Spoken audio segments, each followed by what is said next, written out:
Welcome in. Good afternoon. It's the Ticket Punchers here on 96.1 FM, 1450 AM, Big X Sports Radio. I'm your host, Roman Kelly, joined today by my other co-host here, Curtis Phillips, a.k.a. Philly Picks, as we wait for our other co-host, J.R. Anderson, to join up here on the stream in just a few moments. Philly, there's a lot to discuss. There's a lot to get into. My first day on the show this week, as I was out yesterday for our first show of the week, unfortunately. But we're back. I'm back. I did get my picks out, gave my punches out last night, but I wasn't on the show, but we're back here today. Curtis Phillips, our other co-host, how are you today, sir? Doing good, Roman. Doing good. How are you doing, man? Glad to have you back on the show. I'm doing great. Not the greatest night with our punches last night. We do go 2-1 on our official punches. I actually made a mistake. I meant to let you guys know that I was changing up what I was betting. I wasn't going to take Oklahoma, but it was a little bit too late. Oklahoma will count. I did wager it, but I changed what I wanted the official punch to be. But that's all good. We're going to get into our official punches. We're going to get into a whole lot here today on the Ticket Punchers presented by the Big X.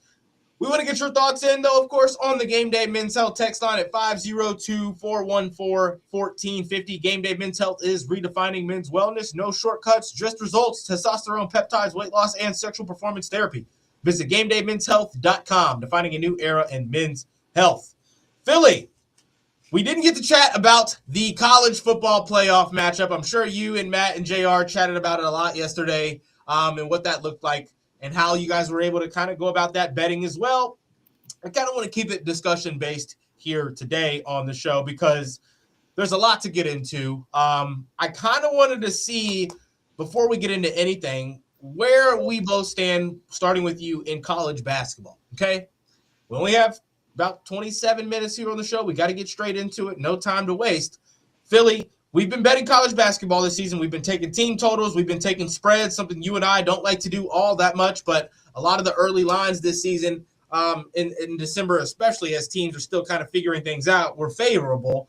Lines starting to get a little bit adjusted more into what we know as the norm, as we do have J.R. Anderson, our other co-host here on the show, joining us right now as well. J.R., glad to have you in. Hey. We're currently right now is about to ask Philly. Here's what we're chatting about. I wanted to ask him, keeping it discussion-based today before we get into our punches here tonight. Overall, how are you feeling about the top 25 in college basketball? And out of the top 25, what are some teams that are really, really starting to impress you, whether that's impressing you with their ability to cover their point spreads night in and night out, or just the overall level of play going up against their resume, how they've been able to win games? Philly, we'll start with you. Out of the teams that we've got in the top 10, or we don't have to single this out to the top 25. If there's a team that's 300 in KenPom and they're in some low conference, but they keep winning all their games and covering and playing tough basketball. It may be a team like that. But who's been impressing you the most so far in college basketball, Philly? Yeah, I'll start off with the team that's actually undefeated and played last night in Miami of Ohio. I think they're 20-0 right now. Getting 19 or 20-0 after last night. Yeah, including 3 overtime victories. The books still haven't really caught on to them. They've been underdogs in quite a few games or in pick'em spots, and they just keep on winning. I think they're the last undefeated team now.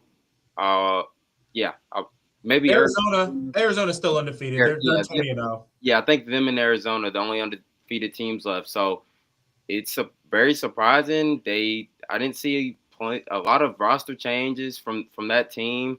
So they've really been impressing me. Kansas, as of late, since they got Darren Peterson back, kind of how we expect the Kansas team to be all year coming into the season. They've been impressing me in the Big 12. And this isn't really a team, but just the SEC overall, how competitive it is from top to bottom. There's not really a dominant team in the SEC. That's surprising. Yeah, that's been one of the more surprising things for me this season. Vanderbilt looked like that they were going to be a team that, Vanderbilt undefeated, 16-0 or whatever it was before they lost. Yeah, 16-0. And then a reality check came when they started seeing some of the top teams in the SEC. They lose to Texas on the road. They lose on their home floor to Florida. And then they lose on the road last night to Arkansas. Granted, that's 3 ranked teams, 2 in the top 20, Arkansas the 20th team. That's a tough series of games to play, right? Kind of a bit of a reality check there for Vanderbilt. Florida, a team that's figured it out lately, right? I think that they're getting better after a shaky start for a national championship side that did have a good amount of roster continuity, that does have one of the best front courts in college basketball, and then 2 top-level names in their backcourt. Granted, they were the ones struggling. Florida looking good now, but still not looking like the powerhouse that people said they were going to be coming into the season. JR, what about you? Who's impressed you? Who's kind of maybe been the a team that you didn't expect to see up there that's been shining, or a team that maybe doesn't get a lot of talk that you think is going to start getting a lot of talk the more they win? Yeah, college basketball. Out there in Miami of Ohio, though, by the way, Curtis. Yeah, you stole mine. But St. Louis, man, St. Louis 17-1. It's not a sneaky, but when's the last time we heard of St. Louis, really being on the map? In a long time. We got Dayton, Belmont, Murray State, bunch of teams that are technically ranked in the top 75 in net overall, that are surprising to me, but I think this is just leading more into the NIL money being spread across, and teams are, finding talent all across the nation. And I think this year is probably going to be one of the most exciting March Madnesses that we've had in a very long time. So I'm excited. I'm excited as well. The parity in the college basketball realm right now, it's similar to what's happening in college football. I mean, look, Indiana just won the national championship in football because of the ability that they've been able to build a roster and the changes that they have and the types of players that they've gotten in just a 2-year span. I mean, look at even a 1-year span. There wasn't 5-star freshmen committing to Indiana this time last year. They've already got a handful of 5-star freshmen already committed to this team going into next season. So winning obviously is a big part of this, but having money to go and get talent that you maybe weren't able to get before, smaller schools being able to go and have different players moving around and getting better and stuff, it's all better for the sport in my eyes. Fellas, the reason I wanted to ask you guys about this is because last night we got to see some teams in action, like Curtis mentioned, Miami of Ohio beating Kent State as underdogs for some reason, winning 107-101. Granted, it was a 1.5-point pick'em, and it did go into overtime. So technically, Vegas was right in their thought on that game being close. But Miami of Ohio, I'm not going to say dominated overtime, but they did. They did. They had the better overall performance in this game. So they've been very, very surprising. Purdue, I've been calling them frauds all season long. I've been saying when they go up against good athleticism and good size on the opposition team, it doesn't even have to be in a contender. If they've got good athleticism defensively, they're beatable. And they get beat last night. Granted, that's a road trip out to LA. Not easy for any school that's over here in this region. We know that. Still, you're supposed to be a contender going up against 13-5 UCLA or 12-6 UCLA. Donovan Dent took him back to the back of the woodshed, fellas. 10 for 18 from the field, 23 points in this one. He also had 13 assists in this one. Donovan Dent was all over the place. Braden Smith, best passer in college basketball, best player since this. They're saying he's like Luka and like LeBron statistically with how much of his presence he makes on the court offensively. 12 points, 5 for 13 from the field, only 4 assists, 4 turnovers as well. Not a great assist-to-turnover ratio there, if you ask me. I'm not saying they got exposed last night, fellas, but I think that, it got shown again last night that Purdue is a team that people, with the right makeup, you can go and play them close and beat them. They've gotten played close a few times this season. USC up at halftime on them in their last game on the road. Granted, that's another California road game. I get it's a 2-trip. It's different time zones. Everything's a little bit different. Still, Iowa played them close. Penn State played them fairly close for Penn State. Washington played them semi-close. They did handle Wisconsin pretty well, which was a good game there. But this is a Purdue side that I just is not overall overwhelming, like, I think they can go and beat any team on any given night, right? I don't think that Duke's going to win the national championship. I think Duke can go and beat any given team on any given night if it's the right night for them and Isaiah Evans is hitting some three-point shots. Purdue doesn't give me that feeling because if there's a good defender in front of Braden Smith, you limit what he can be as a scorer. And if you can limit Braden Smith, give him an inefficient night, it makes it an inefficient offense for Purdue. And that's what happens when you have a player that has such high usage and he's a little guy. He's not dunking. He's not getting to the rim at will like a Michael Brown or like a Donovan Dent. He's not. And that got exposed, I think, a little bit last night. Just wanted to kind of mention that. I have to stand on my takes, right? I have bad takes all the time. But when I have a take that I think is a good take or a take that I'm confident in that maybe hasn't unfolded fully yet, as one little step in that unfold process happens, I'm going to put an emphasis on it. Outside of that, though, no other real big upsets. We did mention Vanderbilt losing to Arkansas. I had Arkansas winning that one. Michigan handles Indiana last night. Iowa State handles UCF last night. Florida handles LSU last night. We did have a couple of upsets, though, in the ACC, fellas. ACC coming around a little bit, even with some of these lesser teams. NC State handled Clemson on their home floor. We haven't beat Coach Brownell on his home floor yet. We haven't beat Clemson's coach in Clemson yet. He hasn't won on our home floor yet either. But this is a very, very tough place to play. NC State, this is something we've talked about. This is a team that we thought was going to be pretty prevalent here. What do you guys think of that last night? Philly, JR, if you guys were able to see the stats on that one, what do we think of this ACC right now? There's a few teams that look like they can compete. Yeah, ACC, it's really up for, Duke's at the top of the helm there, but when you have the middle of the pack teams, I think it's kind of all spread out. NC State is a team, started off in the top 25 and kind of fell off, but we see they still have the talent. They have the coach and Will Wade there. So that is a little surprising. Clemson, we see a lot of times when teams get right in the top 25, they tend to fall off when they play a game that, they're not favored by too much. So that wasn't crazy surprising by me. I really haven't been that impressed with Clemson, even though they have been on a win streak lately. So I'm not too surprised at NC State coming in there and getting the win. NC State needed that win. JR, what do you think of how the ACC started to look up this season? Duke is Duke. Outside of that, until we get our squad, back together, Louisville's the only team I've really been watching in the ACC. The boozers are boozing. Duke is duking.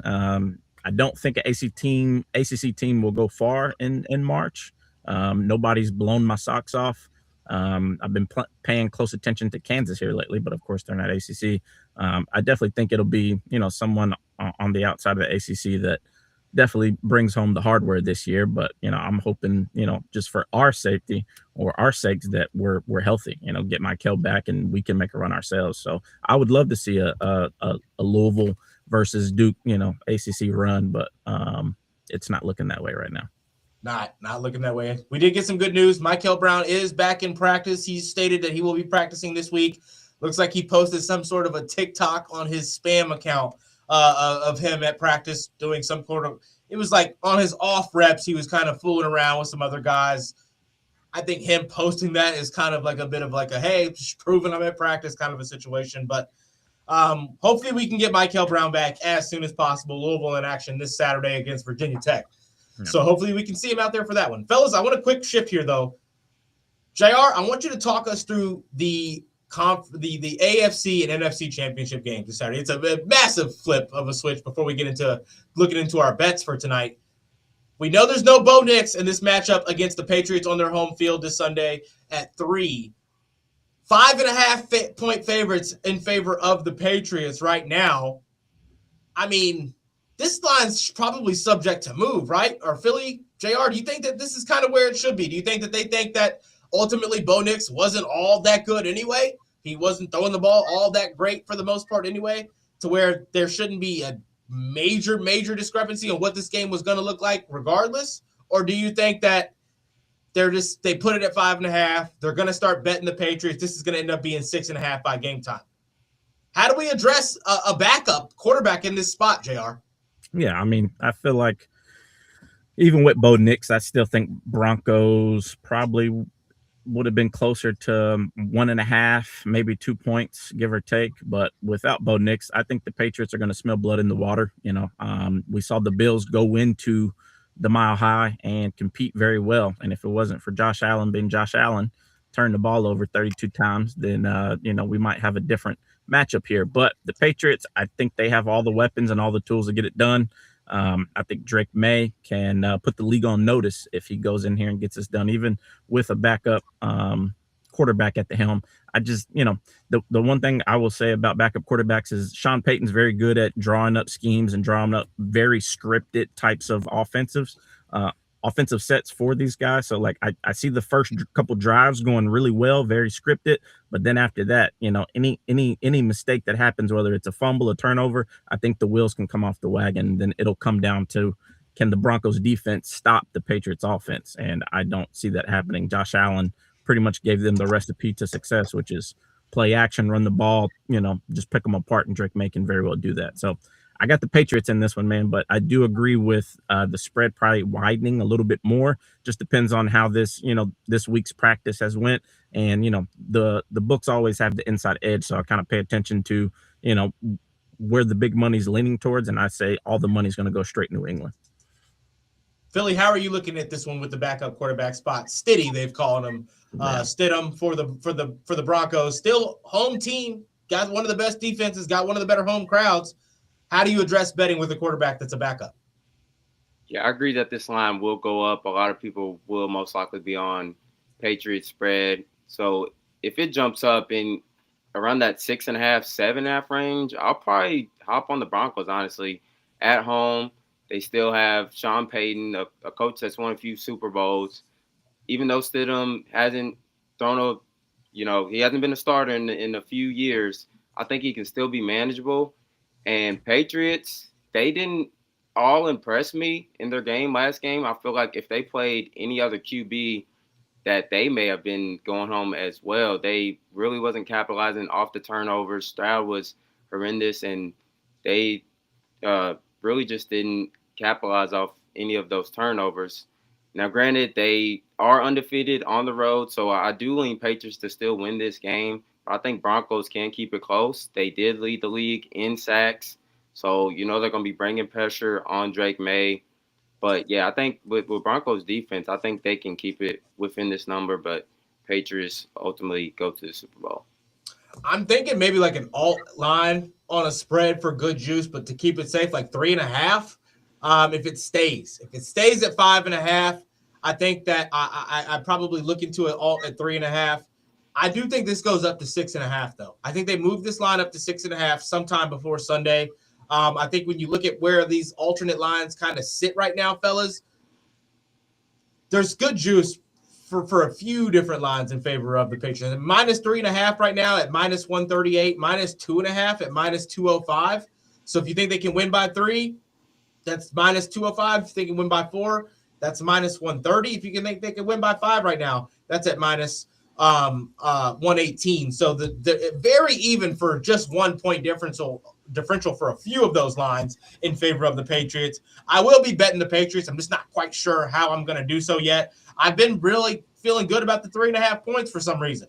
I think they can cover that. I think could lead to something weird potentially with that Broncos defense. Maybe they get a couple early stops. Maybe somehow they're able to run the ball better than expected early in this game and get some points up on the board and keep it closer than it should. I do think that ultimately, though, this is a steady thing spot right here, right? A quarterback that maybe he even keeps it manageable at any given moment. We know that he can get blitzed to a degree that leads to a crazy pass that leads to an interception. We know the blitz is coming. That's what happened with Stroud.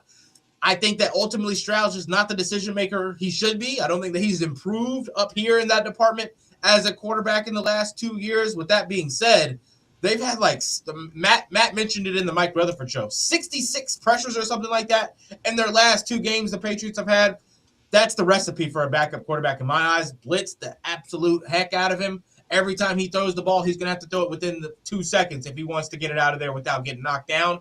If you play like that, he's going to throw one of those to you, to the other team. So that's the kind of factor that kind of makes me think that the Patriots could have a chance of maybe making it ugly if they maybe get 2 of those or something like that, and Drake May capitalizes. But like you mentioned, Philly, they had to punt it on 2 of those interceptions, I believe. So from C.J. Stroud in that performance. So it'll be interesting to see how this one wraps up. I want to look at the other game though as well, fellas, and kind of see what you're thinking on that one. I've been told this is the true Super Bowl right here. I've been told whichever team wins this game wins the Super Bowl, and that this game will be better than that future game, right? I think it'll definitely be better than the other game Sunday with the Patriots and Broncos. Rams, Seahawks in Seattle. Seahawks 2.5-point favorites. Philly, how are you addressing this one? Do you think the line shifts in this one? I think it may tick up to 3.5, but both of these games have finished under that number. So I've seen already a lot of people on the Rams side. I do ultimately think the Seahawks win. Charbonnet will be a big loss, though, not having the duo running back out there for Seattle. But that 12-man, I think, is going to be a little bit too much. We saw Stafford in that Rams offense not be the best. Maybe the weather was a big factor last week. But, yeah, I think that 12-man will just be a lot for the Rams to handle. But should be a great game. Both of the games they played this season, like I said, a 2-point win by the Rams and a 1-point win by the Seahawks. So I do think I agree with that statement by you, Roman. Whoever wins this game, I think, does win the bowl. I think Seahawks have the best overall roster in the whole entire NFL. And, yeah, that's how I'm viewing it. How are you looking at this one, JR? Darnold versus Stafford. Yeah. I got Rams, man. Me too. My favorite line is 3.5. I think when you give McVay this much time to prep for you, and it's a familiar opponent, I think he and Shanahan possess the ability to pick you apart. It's just whether you're healthy and whether you have enough weapons. But looking at last week's Seattle game between them and the 49ers, the 49ers just did not convert. And we're used to Brock Purdy and the Christian McCaffrey connection being a lot more dominant, and it wasn't. Now you have to guard Puka Nacua and Devontae Adams and Kyron Williams, and they're fully healthy. And you got, Parkinson as the tight end that's emerging and can go for $120 on you and 6 catches in a heartbeat. I think McVay is going to move the ball around. He's going to confuse the Seattle defense, similar to how they were confusing Seattle in the San Fran game, just spreading them out and dipping and dotting. But I got the Rams. My favorite line is the plus 3.5 for Rams. It's right at, I believe, minus 102. I got it right now at minus 150. They have gone up. Probably some money coming in on that line. Yeah.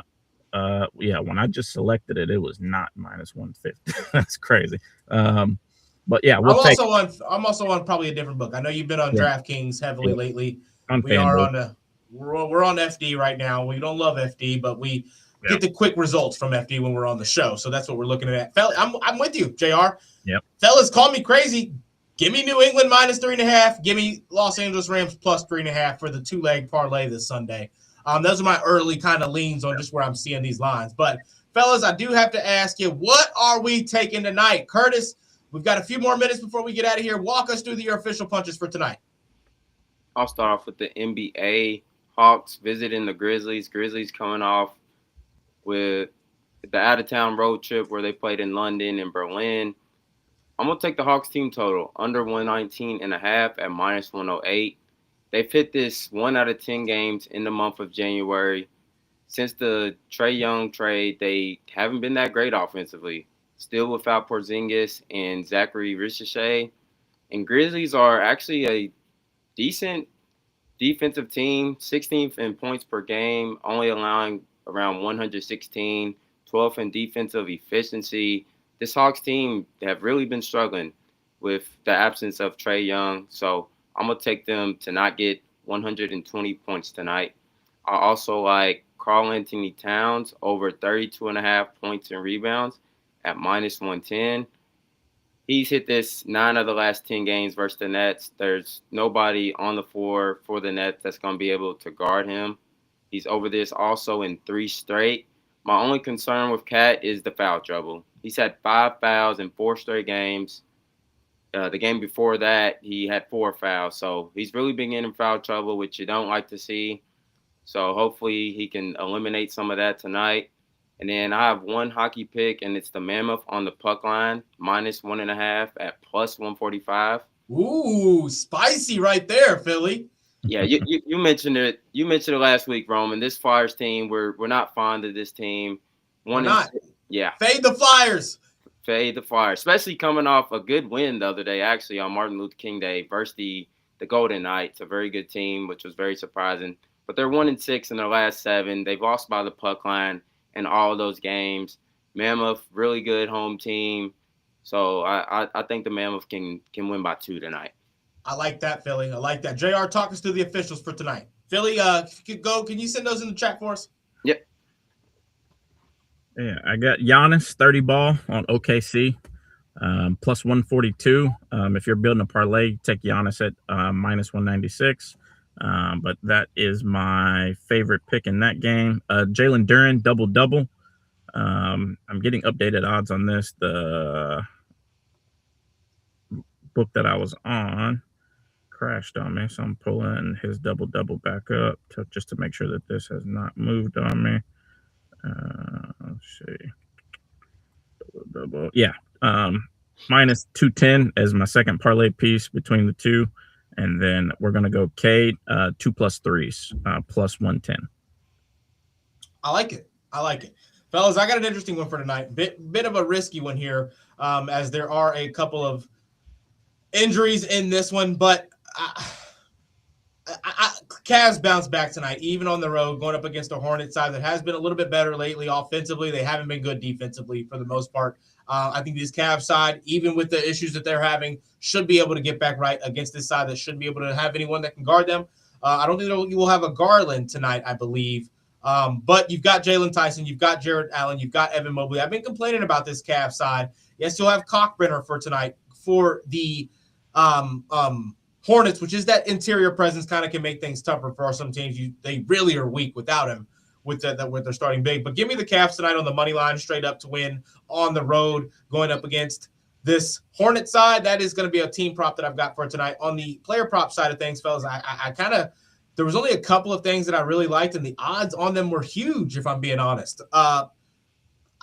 Jalen Duren, 10-plus rebounds at minus 260. I had that written down, JR. You kind of stole that from me. I think he definitely gets over the 10-point mark in this one. But I look at those teams that don't have that consistent rebounding threat every single night. Pelicans don't have it, right? Other side that doesn't have it, the Grizzlies. And that kind of leads me to Jalen Johnson. Now, the safe play on Jalen is the 8-plus. I'm going to take him for 9-plus. We're going to take the alt over 8.5. Give me Jalen Johnson on the 9.5 at minus 158. I'm sorry. He's had a couple of games over 10 in his last 3, a 16 rebound outing, 11 rebound outing. I think you maybe to play it safe, you take the 8.5 or that's what I'm saying. You take the 8.5 at minus 210, give yourself better juice, pair that up with the 10 plus from Duren. So 9 total rebounds for Jalen Johnson, 10 total rebounds for Jalen Duren, and 2 Jalen's right there. Those are going to be my 2 player props for tonight. Only other one I had in this one, fellas, I like the over in the Thunder Bucks game. Oh, yeah. At 224.5. I think that's just a little bit low.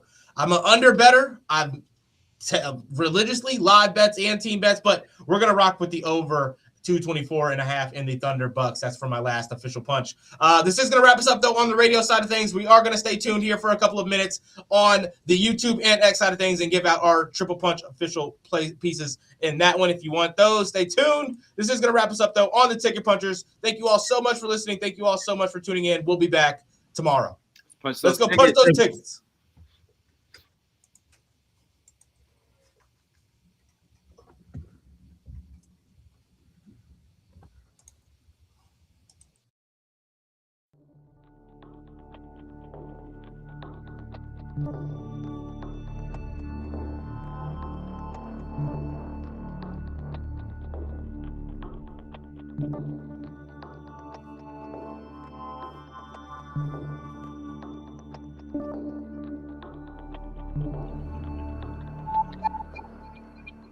All right, fellas.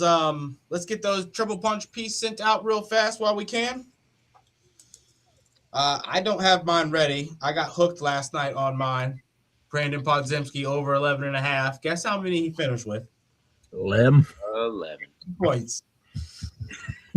That's night. 1 for 8 from 3. Like, come on, man. Yeah. That's unacceptable. On a night with no Jimmy, you just had 20-something in your last game. I'm thinking you can't get 12. You can get 12 for me as a starter who gets to kind of shoot whatever he wants when there's no Jimmy in the game. When there's no Steph on the floor, he literally gets to do what he wants, and he still couldn't get to that 12 mark, unfortunately. But I wanted to get our triple punch piece out there for today as well. Yeah, I'll go Kentucky second half money line, a little juicy at minus 185 with actually the three-way money line. So they can't have the same number in the second half as Texas. But they've hit the second half money line 8 of the last 9 games. They always start off slow, and in second half, as y'all seen the last 2 games, with crazy comebacks. I like that. That's a sneaky little play right there. Yeah, I've been trying to hunt a few different things in that. I like Texas team total over. I like the full game over. But yeah, I think second half money line for the parlay piece is a safe bet. Go ahead, JR. I don't love anything. Give me a second. I had one, but they closed it out, so it's not available. I got one a little bit juicy here.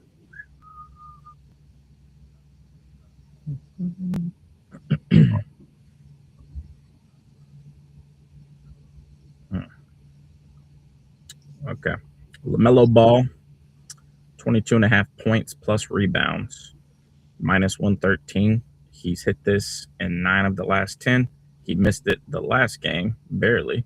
So he's 90% in the last 10. He had 22 exactly. So he's only not covered this line one time. And it was last game by the hook, 0.5. So minus 113. And they're playing Cleveland, who, if they don't have Garland, it'll be him and Donovan going at it all night long. May I have this dance? And his brother. Yeah. I got a weird one, fellas. You guys know how I get down with my unders, right?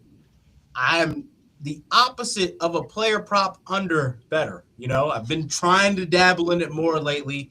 JR opened up some things to me. You find those players fresh off of a semi-serious injury, guys that are starting high usage kind of guys before the injury. Kobe White was scoring 20, 25 points a night. In his last 10, boom, out for 2 weeks. He's not scoring 18.5 points in his first night back, right? Those kinds of lines, trying to find those. Something's happening with Boston right now. I think it's the Anthony Simons kind of coming into his own a little bit, getting more shot attempts, getting fully healthy as well. Derek White has been BSing in his last. Oh, has he? In his last handful of games, Philly, it's costed you, I think, once or twice. One thing I watched, though, I paid attention. I looked at some stats. They got him running the actions as the guard more now. He's the primary ball handler to playmake in the last few games more now. I think they're trying to get Jalen Johnson open on the catch more. They're trying to get Anthony Simons open on the catch more. You do this with your Your most secure ball handler, right? Derek White getting by his man, giving those quick little one-hand wraparound passes right back out to Jalen Johnson and Anthony Simons, who attack out and shoot it. You know, he's getting a lot more assists. 18.5 points tonight when he's just 4 points, 7 points, 8 points in his last 3 games, all of which he's having 5+ assists. One of those he had 12. So 5 assists, 12 assists, 5 assists, not getting over 7 points, not getting going over 8 points in those last 3. Playing 36 minutes, 25 minutes in the night that he had 25 minutes when he had 12 assists, 38 minutes, 4 points, 5 assists, 9 rebounds, 2 steals. He's in the positive plus minus. He's not playing bad. He's shooting bad, and he's not shooting much. I'm rocking with the under 18.5 on my parlay piece, fellas. Yeah, Jaylen Brown, not Jalen Johnson, unless you want to tell us. Oh no, I mean, yeah, Dirk. Did I say? You said Jalen Johnson twice. I was like, unless Roman Woj wants to drop a bomb on us. And, I'm over here. I'm talking about Derek White. I'm messing up completely. I'm talking about Derek White right now. Yeah. Well, you Derek said White. I think you meant Brown, but yeah. You were saying Derek White assisting. You kept saying Jalen Johnson. But we knew what you were saying. Oh, I see what you're saying. I kept saying, calling Jalen Brown, Jalen Johnson. Yeah, I messed that one up. Too many Jalen's in one day for me to be talking about. Already taken 2 of them on their props. But give me Derek White on the under 18.5. Yeah. And then tonight he'll go for 40. Exactly. With my luck. Bro. As soon as you bet against them, that's what they do to you. Yep. But yeah, I think tonight will be some really, really good games. Just looking at the slate. Yeah, I think so, especially in the NBA. Yeah. They said something about it's rivals week. There's some rivalry games that I didn't even know these teams was rivals. I'm like, since when? Like they had Golden State versus Dallas. I'm like, that's not a rivalry. Unless I'm just missing something. Unless they banking on Dirk Nowitzki years or something. I don't know. Like the Cavs and the Hornets, the Nets and the Knicks. I get that. That's a Northeast matchup. Right. Pacers Celtics as of recent, been a little rivalry, but got Hawks Grizzlies, Pistons Pelicans. That's a weird one. Thunder Bucks. I think that's gonna be a really good game. Something in my soul's telling me that Giannis is gonna have one of them nights, 40 burger. But I really do love them to cover the 11.5. They're at home, so I think they can get the mojo. But I'm not putting any money on it. As soon as I do that, OKC will come out and whop them by 25 in the first half. Yeah. Bucks are predicated on Giannis and who can hit shots, and they just are not hitting shots right now. And then last game is Raptors Kings, which I wouldn't put a single dollar in the next 10 years on the Kings. Oh yeah, they are abysmal awful this year, bro. Yeah, they're abysmal. They need to blow that team up, relocate the team, something. It's just awful, horrendous. All that talent on that. I mean, I take it back. You got Sabonis, which is a big piece missing. But at some point, you just gotta blow it up and rebuild or something. You got rid of D-Fox, which I think was a major mistake. You really didn't get much back for him, and you're still in the same position. You fired your coach and traded D-Fox, and your team is still trash. It's just not good ball. But what other lines y'all got? Lockdale. Jake for the Grizzlies. Jake Lockdale.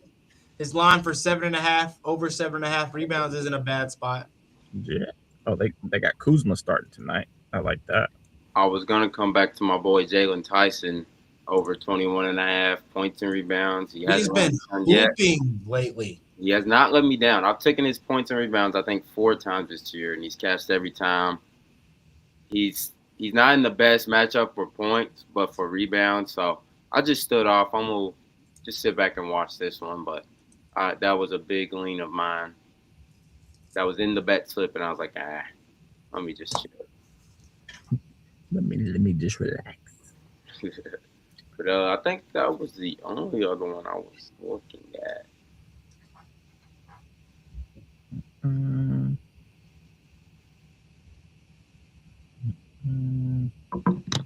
I don't really touch spreads, but I mean Raptors, I do lean them to cover versus the Kings. This is a crazy one. Cam Spencer has exceeded 3.5 assists in 18 of his last 19 games, and it's only minus 140. Damn. Going up against Atlanta. I like that one. Yeah, Spence. Yeah. Here's a good one. Josh Hart, 3.5 rebounds, minus 3,000. I was about to say, hold on. No way that's his line. There's some lines, and I'm just like, why do you have this on the book? Like, why is this even available? Like, I'm on the Josh Hart or under assists 5.5.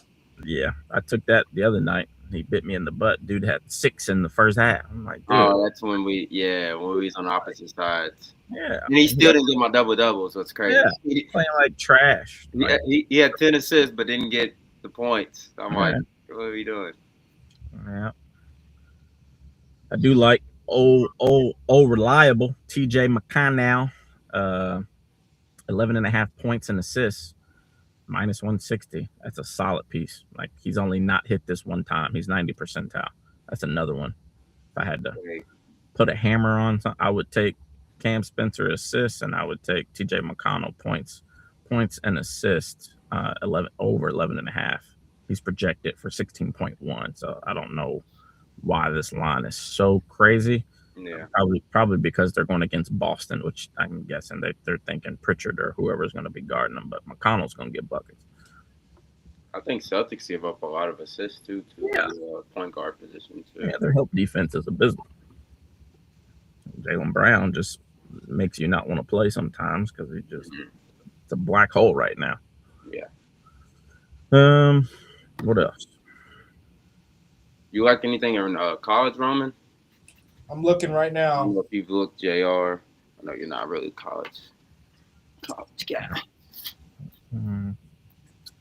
Take a gander. Let's go straight record. 19. I want to take Maryland so bad, but I don't think I have it in me. I like Creighton. Against it's gone up.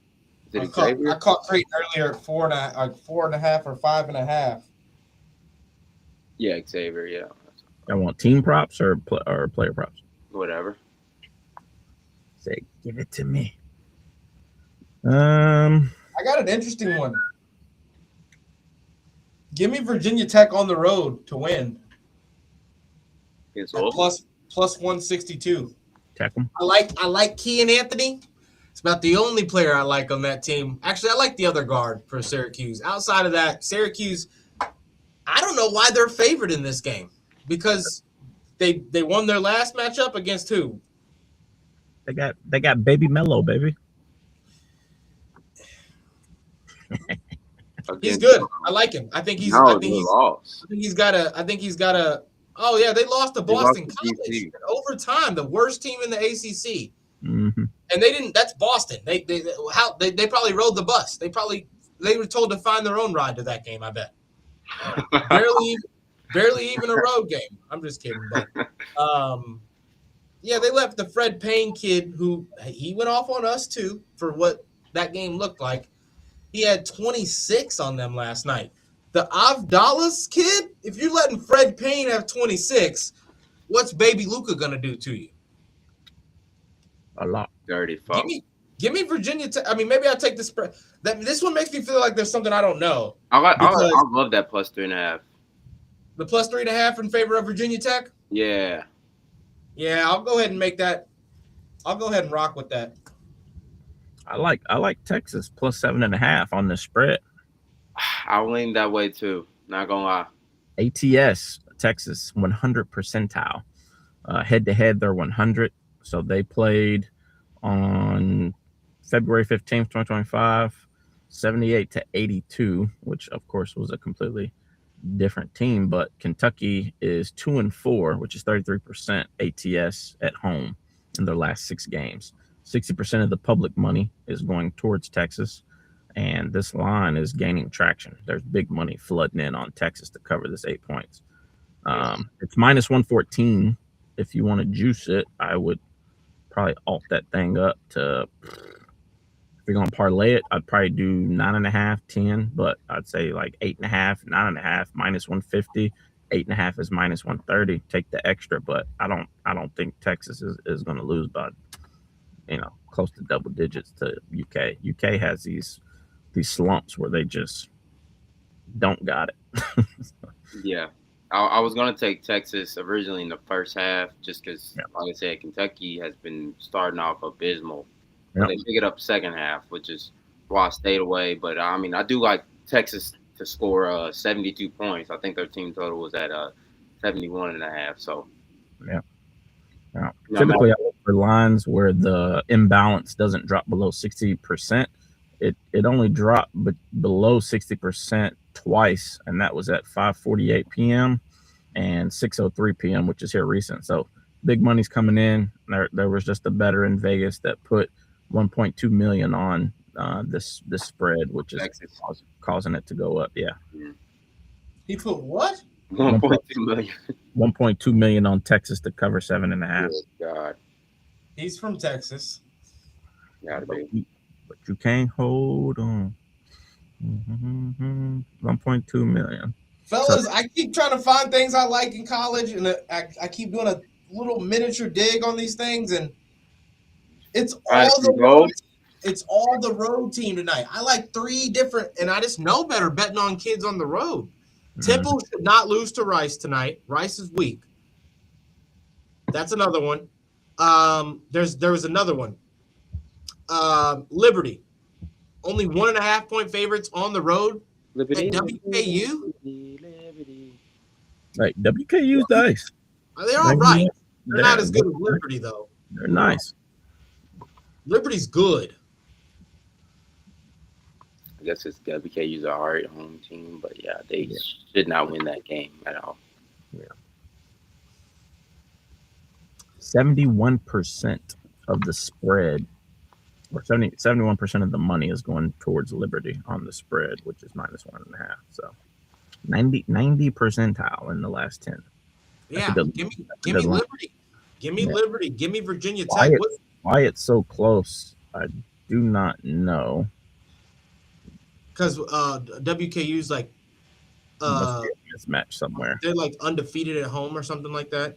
8-2. They lost to Kennesaw State at home in their last game. Yeah. Before that, though, I think before that they hadn't lost at home. Tulsa beat them at home. Yeah. Give me Liberty in that one. 7-0 in conference play. They're not going 7-1 tonight. Yeah, I'd play it safe and just take the money line because Vegas knows something. That's a weird one. That's one of those very unorthodox ones where the spread. But why is that percent of money coming in on a pick 'em? That's weird. Yeah, I think they probably have identified a mismatch somewhere of someone's going to probably demolish somebody, or just based upon positional rankings. I haven't got a chance to dive into it, but that's probably what I would say it's a testament to, or nobody's putting money on it, so it's just even kill. That's it. That's all I really like. Yeah. I can't take Creighton 7.5 on Xavier as much as I think I should. Yeah. But that's all I got. I'm gonna get off here, get in here, and get the baby girl. All right, fellas, it's gonna wrap us up. Or wait, JR, what was your triple punch? LaMelo Ball. 22.5 PR. Yeah, 22.5 points and rebounds, 90 percentile. UK second half 3-way money line. Yes, sir. UK. And I've got the Derek White under 18.5. Let's punch it. Post it on the Twitter page. I'm en route. I'm about to go in here and get baby girl, then head home. All right, sounds good. You want it or me, Rome? You got it pulled up? I can. I got to log in, but yeah. I haven't placed it. I haven't placed a bet yet. Okay. Hold on. Yeah, I can place it real quick and send it to you if you can tweet it. All right, yeah, that's fine then. Punch some tickets. I'm out of here. All right, let's punch those tickets. All right, Joe. Was it points and rebounds? Yep, 22.5 points and rebounds for LaMelo. Oh, Flip won't give me the UK second half. I can only get first half until the game starts. Oh, really? Oh, yeah, Flip. Okay. Flip's fucking stupid like that. Yeah. All right. All right, brother. I'll see you. I appreciate you. I'm going to end the stream here. Thank you all so much for listening.